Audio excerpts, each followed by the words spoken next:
পূর্ব ভূমধ্যসাগরে তখন ভোরের নীরবতা। হঠাৎ শান্ত সমুদ্র যেন বদলে যায় যুদ্ধের আবহে। দূর থেকে এগিয়ে আসে ইসরায়েলি যুদ্ধজাহাজ, চারিদিকে ছড়িয়ে পড়ে আতঙ্ক এবং অনিশ্চয়তা। কয়েক মুহূর্তের মধ্যেই আন্তর্জাতিক ত্রাণবাহী বহরের উপর নেমে আসে কঠোর অভিযান। একে একে ৩৯টি জাহাজ ঘিরে আটক করে নেয় ইসরায়েলি নৌবাহিনী। আর বাকি জাহাজগুলো তখনও গাজার দিকে অগ্রসর হওয়ার সাহসী চেষ্টা চালিয়ে যাচ্ছে বলে জানিয়েছে আয়োজক সংগঠন গ্লোবাল সুমুদ ফুটিলা। সোমবার এক আনুষ্ঠানিক বিবৃতিতে সংগঠনটি জানায়, পূর্ব ভূমধ্যসাগরের আন্তর্জাতিক জলসীমায় অবস্থানকালে ইসরায়েলি যুদ্ধ জাহাজগুলো আচমকা বহরটিকে ঘিরে ফেলে।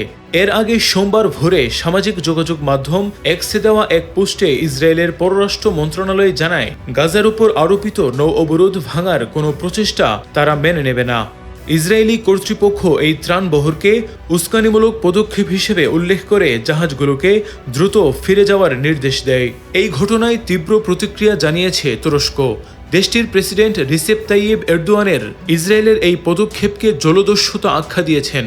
আঙ্কারায় দেওয়া এক বিবৃতিতে তিনি আন্তর্জাতিক সম্প্রদায়কে ইসরায়েলের বিরুদ্ধে কঠোর অবস্থান নেওয়ার আহ্বান জানান।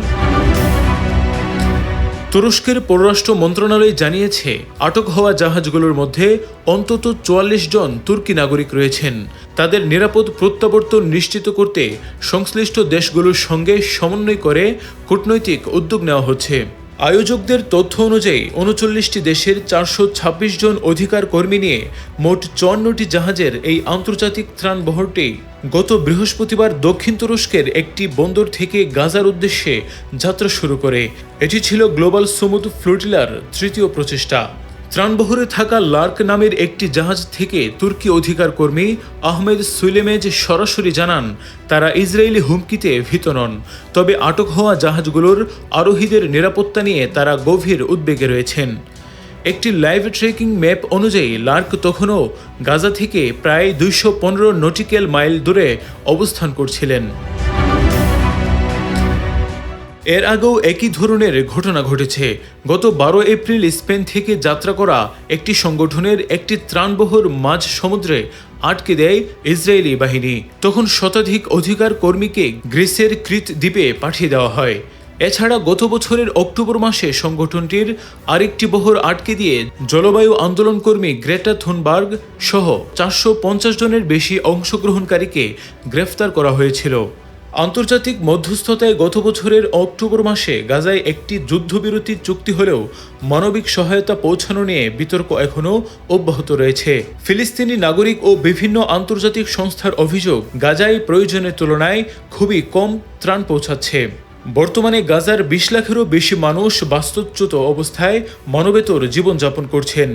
অন্যদিকে ইসরায়েল দাবি করেছে, তারা মানবিক সহায়তা প্রবেশে বাধা দিচ্ছে না।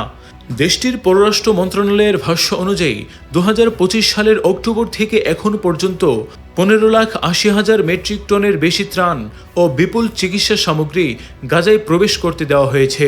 এই ধরনের ঘটনা সাধারণত শুধু একটি সামুদ্রিক অভিযানে সীমাবদ্ধ থাকে না, বরং কূটনৈতিক উত্তেজনা, আন্তর্জাতিক আইনের বিতর্ক এবং মানবিক সহায়তা প্রবাহ নিয়ে নতুন চাপ তৈরি করে। বিশেষজ্ঞদের মতে, যদি এই ধরনের ত্রাণবহর বারবার বাধাগ্রস্ত হয়, তাহলে গাজায় মানবিক সহায়তা পৌঁছানো আরও কঠিন হয়ে উঠবে এবং আন্তর্জাতিক চাপ আরও বাড়তে পারে।